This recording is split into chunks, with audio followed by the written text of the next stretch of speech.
මේ වීඩියෝ එකෙන් අද අපි ඔයාලට අරගෙන ආවේ ගම්වල තේ වෙලාවට හදන රසම රස කෑමක්. ඒ තමයි ගොටු පිට්ටු. මේ ගොටු පිට්ටු හදාගන්න හරිම ලේසි. ඉතින් ඔයාලා තාමත් අපේ YouTube channel එක subscribe කරලා නැත්නම් දැන්වම පල්ලෙහා තියෙන subscribe button එක ඔබලා ඊට යපැත්තේ තියෙන bell icon එක ඔබන්නත් අමතක කරන්න එපා. ගොටු පිට්ටු හදන්න අවශ්‍ය දේවල් මෙතන තියෙනවා. මේවා පහළ description එකේ දාලා තියෙනවා. ඔයාලට එතනින් බලා ගන්න පුළුවන්. ගොටු පිට්ටු හදන්න අද අපි අරගෙන තියෙන්නේ කඩේ තියෙන ඉන්දියාප පිටි. මෙතන ඉන්දියාප පිටි ග්‍රෑම් 250ක් තියෙනවා. ඉන්දියාප පිටි ටික හොඳින් අනා ගන්න පුළුවන් ටිකක් ලොකු භාජනයකට දාලා එයට ලුණු තේ හැඳි කාලක් විතර දාගන්න. ලුණු දාලා හොඳින් කලවම් කරලා වතුර එකතු කරමින් ඉන්දියාප හදන්න පුළුවන් පදමට පිටි ගුලිය අනා ගන්න.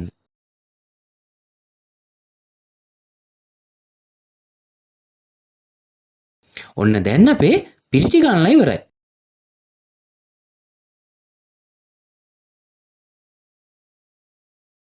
දැන් ඔයාලා මෙන්න මේ විදිහට කොස්කොල කීපයක් අරගෙන කොස්කොලේ ඇතුල් පැත්තේ පොල් තෙල් ආලේප කරලා ගොට්ටක් විදිහට කොස්කොලේ නමලා ටූත් පික් එකක් ගහගන්න. ඔයාලට ටූත් පික් නැත්නම් මෙයට පොල් ඉරටු භාවිතා කරන්නත් පුළුවන්.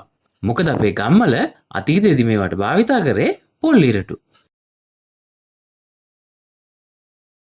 මේ විදිහට ගොටු හදාගත්තට පස්සේ කොප්පයක් අරගෙන මේ ගොට්ට මේ විදිහට තියාගන්න. මේ තියෙන්නේ මේ ගොටු පිට්ටු වල මැදට දාන්න හදපු පැණිපොල් මිශ්‍රණය. ඔයාලා පැණිපොල් හදන්න දන්නේ නැත්නම් අපි කලින් දාපු වීඩියෝ වල පැණිපොල් හදන විදිය තියෙනවා.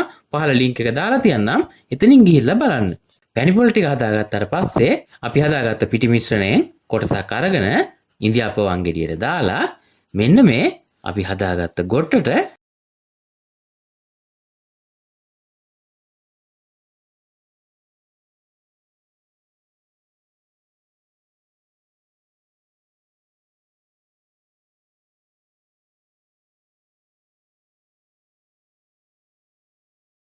මේ විදිහට මිරික ගත්තට පස්සේ එයට උඩින් පැණිපොල් තේ හැන්දක් විතර දාන්න.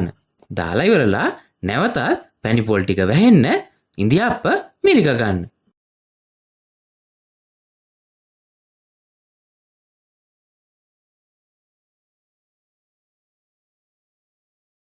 ඔන්න දැන් අපේ ගොටු ටික හදලා ඉවරයි. දැන් මේ ටික ස්ටීමර් එකට දාලා හොඳින් තම්බ ගන්න.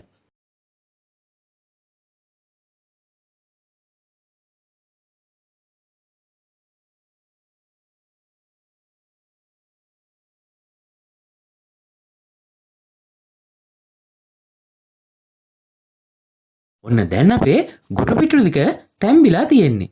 දැන් ඔයාලට මේ ගොටු පිටු ටික ස්ටීමරෙන් එළියට අරගෙන රස බලන්න පුළුවන්.